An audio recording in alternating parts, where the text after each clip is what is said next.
What's good, y'all? My name's JayMarr, and I just jumped off the porch with Dirty Glove Bastard.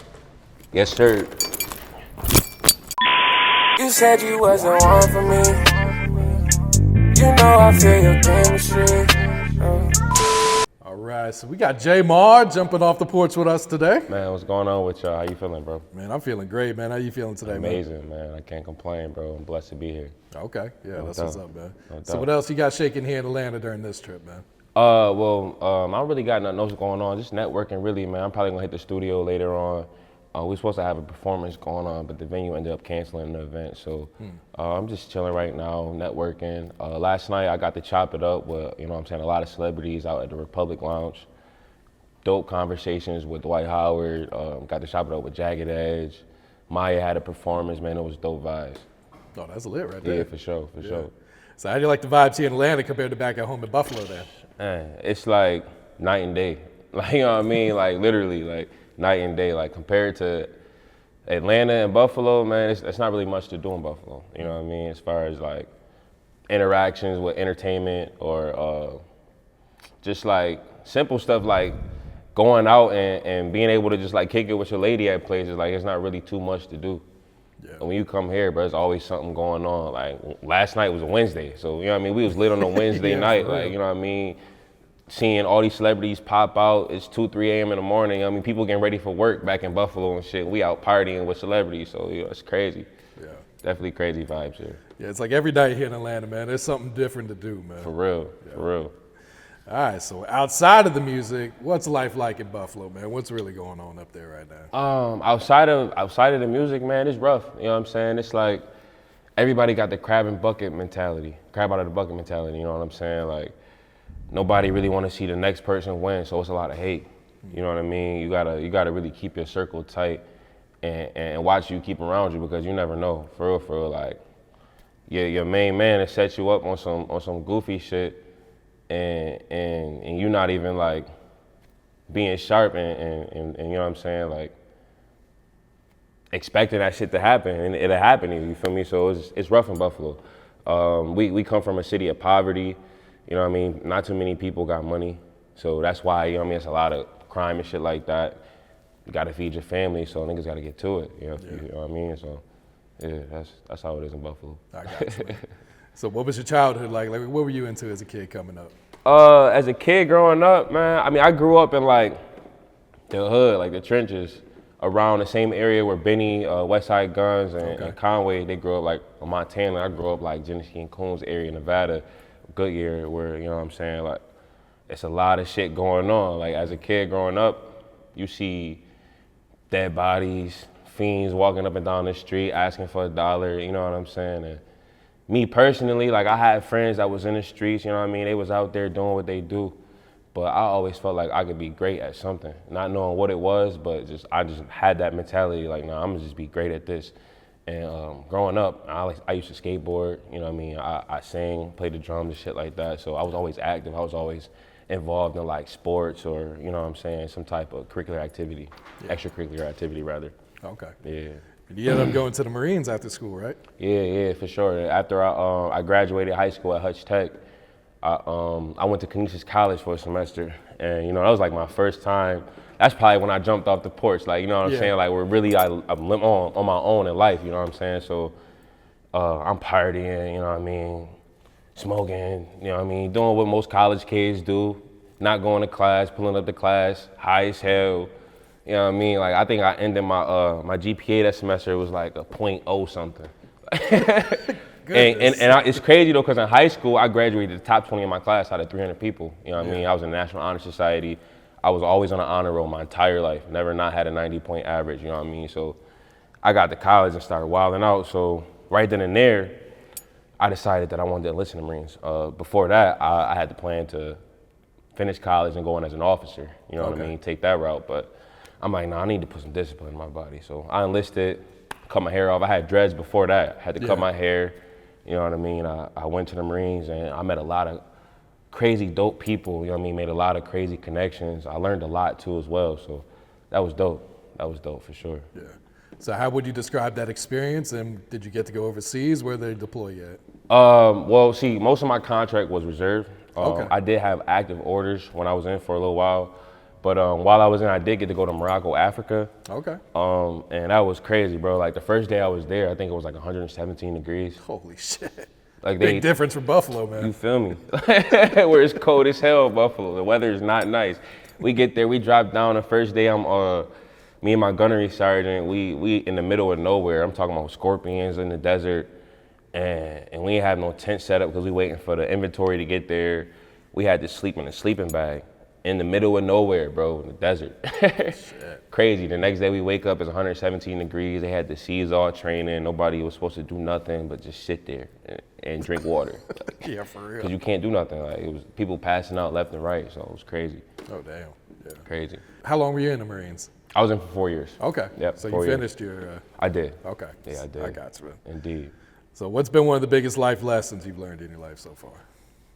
One of the biggest life lessons I would say is stay true to you.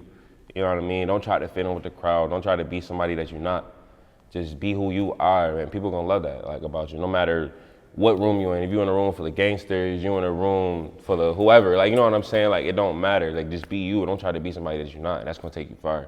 Yeah, absolutely. Yeah, for sure. Yeah, because a lot of times people try and like be like a chameleon, kind of be whoever it is that they're around. Which that's cool to a certain extent, but like, you know what I'm saying? Like, you can be a chameleon and know your room and have what I like to say situational awareness. You know what I'm saying? But like, don't try to be somebody that you're not. Yeah. You get what I'm saying? Absolutely. Yeah. All right. So you started singing while in the church?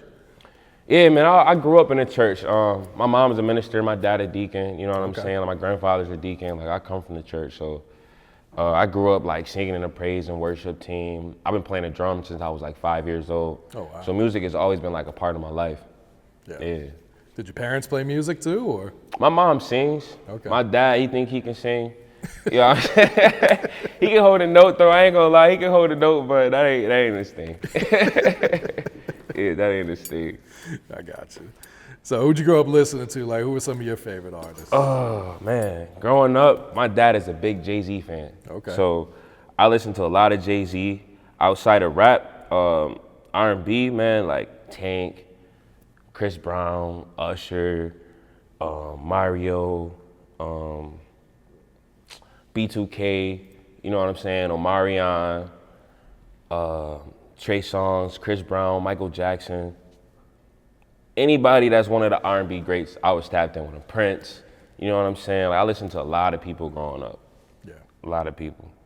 But my biggest influences would have to be, I would say, Jay-Z, Usher, and Tank.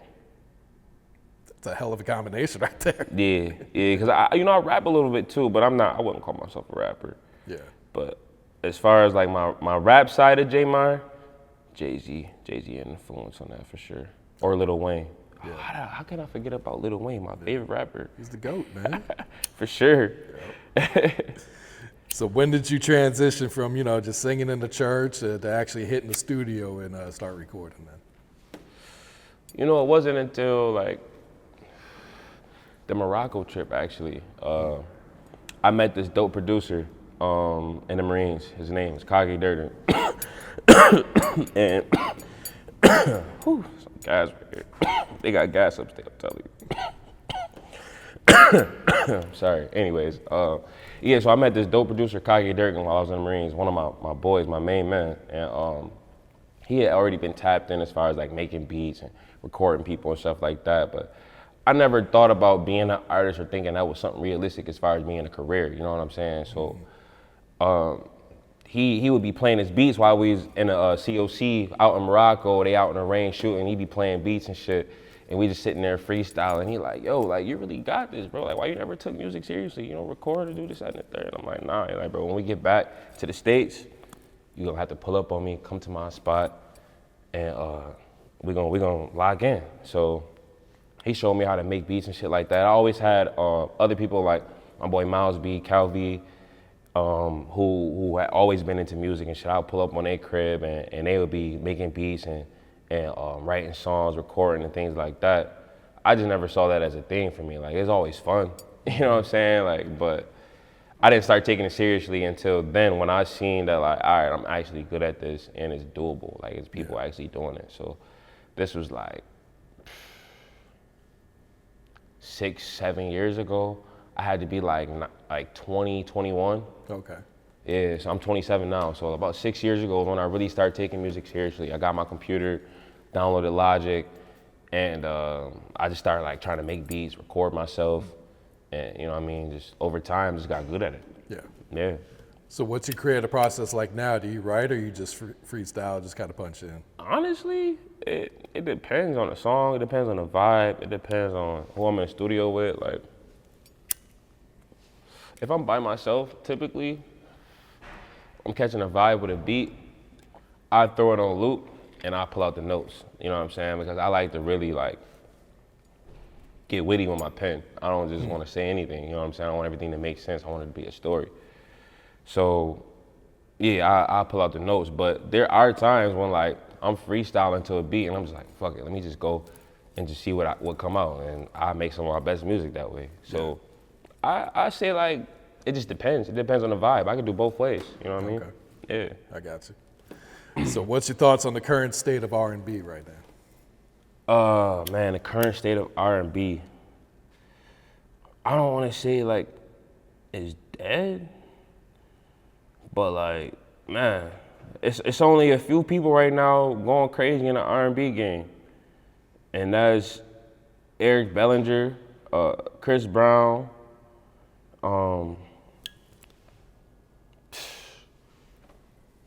honestly, I can't even say too many more than that. Like,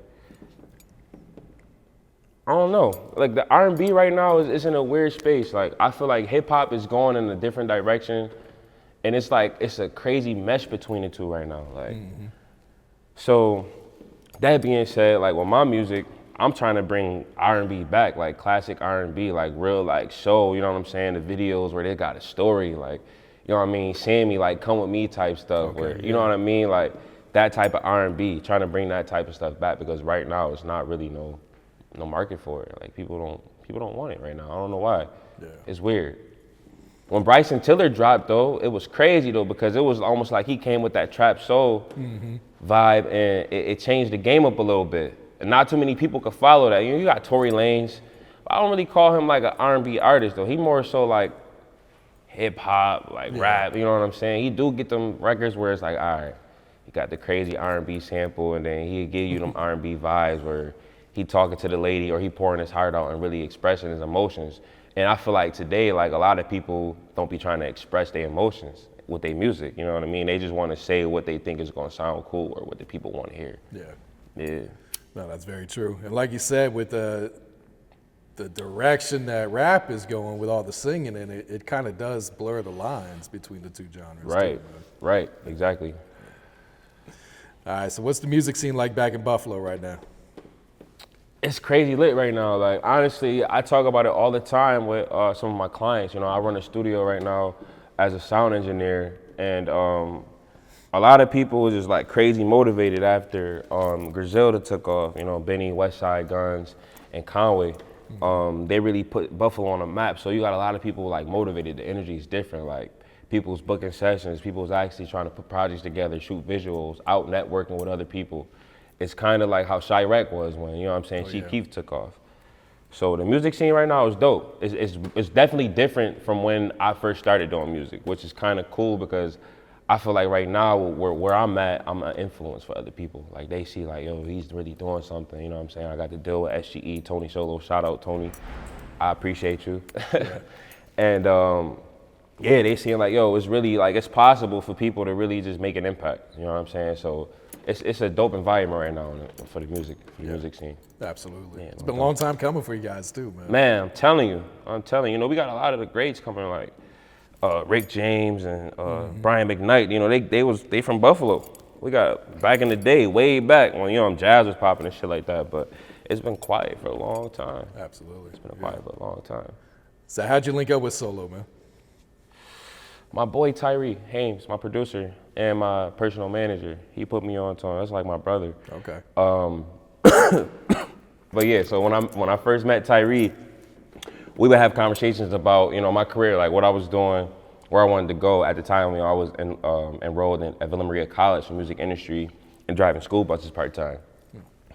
And I was kind of like putting the artist thing to the side, and I was more focused on being like, all right, that guy that could do anything. Like, all right, you need to be a producer, A&R, engineer, a songwriter, you know what I'm saying? Like a artist developer, whatever the case. Like I wanted to be that guy that was just a part of whatever the brand was that's supposed to be the push, you get what I'm saying? So, like, nah, fuck that, bro. You are gonna be a superstar. This is what we about to do. We're gonna get this project together, we're gonna put it out, and we're gonna take over the city. We're gonna make them fall in love with you. So we did a project and put it out, and exactly what he said happened, you know what I'm saying? Like his network started tapping in with me, everybody, like, who this JayMarr kid? I got Tony's attention, and Tony and Ty have had encounters before. You know, some of Tony's artists go to Ty to record. And Ty would send him links of my music, and he's like, yeah, you know, I want to meet Brody and see what's up, because he's been looking for an R&B and artist. So Tony linked up with me one day at the studio. We chopped it up, played some records for him. He said, yo, I love this shit. I want you on the team. And it was history from there, you know what I'm saying? We tapped in, got the paperwork together. He told me that we had to get a project together. And so Trust Issues is the name of the project. It's gonna be on the way. And the leading single is a feature with Pleasure P. Oh, wow. Yeah, it's called Pleasure. That's big right there. It's dope, it's dope. I'm not sure what the release date is right now, but it's coming out soon. Okay. Yeah, we're gonna get the visual together and everything. It's gonna be crazy. That's dope right there. Did you get to work in the studio with him? No, I didn't get to work in the studio. It was all virtual. I tapped in with him on Instagram. He gave me his phone number. We FaceTimed each other. I played the record for him, sent it to him. He sent it back to me in like 30 minutes. Oh, wow. He walked all over the record, went crazy. It's dope. Yeah. Crazy. That's cool. So what type of vibes should we expect from your next project? Well, the name of the project is Trust Issues. So it's not even just about like relationships with a female, it's just relationships in general. You know what I mean? Just trust issues with individuals, people, family, you know what I mean? Like just trust issues in general. So it's gonna be a combination of just like things I went through in life, with my friends, family, things I went through with relationships and shit like that. Yeah, I got you. Any other features you plan to put on there? I saw you just cooked up something with Seddy. Nah, see, I wasn't cooking with Seddy, I was engineering the session. Oh, okay. Yeah. My boy, Bo Luciano from BSF, he was cooking up with Seddy. Him and Seddy got something in the works. I don't even know if they want me to speak on that, but they got something in the works, and I was engineering the session for him, so that was dope though. Now I like the way he worked. Both of them, they crazy. Like he go right in there just like off the top. He not really writing, he just, whatever the vibe is, like it's just coming out. Yeah, I got you. That was fire. Yeah. So what about producer-wise? Who should we expect to hear on there? Definitely my boy Tyree Hames. B. Jones is gonna have a record on there. I don't know, Tony said he got another producer from the West Coast. He's at a surprise, so I don't really know who it is yet. He's got a surprise. Huh? Yeah, it's a surprise, so I guess we all gonna have to wait and see. I feel that. No doubt. So is the project done, or are you still recording? Or? For the most part, it's complete. You know what I mean? But like we in the stages of polishing everything up. I might add a record, I might take a record out, you know what I'm saying? Yeah. Not really rushing it. I want it to be perfect. I want to get the visuals intact. I want to do everything the right way as far as promoting and marketing. I want to just put it out and just, you know what I mean? Like I really want to take off with this project. I got you. No doubt. How would you say this Trust Issues will compare to your previous project, The Blacklist? Knocking it out of the park. Yeah, knocking it out of the park. And Tyree Hames, who produced most of Blacklist, would say the same thing. He's like, bro, we knocking this out the park. Like, Blacklist is just a mid. Like, this the one. It's a mid. For real. Yeah. So what's some of your goals for your music career? What are you trying to get out of this? Like I said initially, man, like I was on some like Lil Bibby type shit initially. Like, you know what I'm saying? Okay. Like, man, like take off with a record and then start a label and start putting people on. You know what I mean? Like, I don't really see myself 10 years from now still being an artist, like, and that being my main thing. Like, I probably still gonna be dropping music, but like, I don't want that to be my main thing. Like, I wanna start something big. Like, I wanna do something big. Like, maybe turn solo into something big where we go crazy, like. But I don't know, man. Like, I can really see myself writing hits, like, just being that ghostwriter that's just like writing songs for people that's coming up and coming. You know what I mean? I'm 27. I'm getting older now. You know, R&B, you gotta be on your grown and sexy. So. Yeah, man. I want to reach back to the young generation, man, and be an influence for them. Yeah. No doubt. I feel that. No doubt. And a lot of R&B artists do have writers with them too, so there's definitely a market for that too. Man, everybody got writers. Everybody, rappers, singers, everybody got writers. Everybody needs a writer, regardless if any artist is gonna admit it. You know what I'm saying? Why do you think that's frowned upon though? I don't know, an ego thing, pride thing. Like, people want to say they wrote it. I'm like, oh, he writing for him. Like, oh, that's whack. Like, that's lame. And then like it's like pressure from the listeners too, like where they'd be like, you know what I'm saying, that's lame, but you got somebody writing for you. You know, with Drake, he got a songwriter. But you know, Drake can still give you the same feel regardless if somebody wrote the song for him or not. It's still Drake is Drake. You know what I mean? Like, that don't matter. Yeah. So what's next for you, JayMarr? What else is coming up for you, man? Oh, man. Outside of the project, the Pleasure P feature, man, I really just been grinding, like, as far as getting good at my craft, you know what I'm saying? Like, I'm not really sure what's next for me.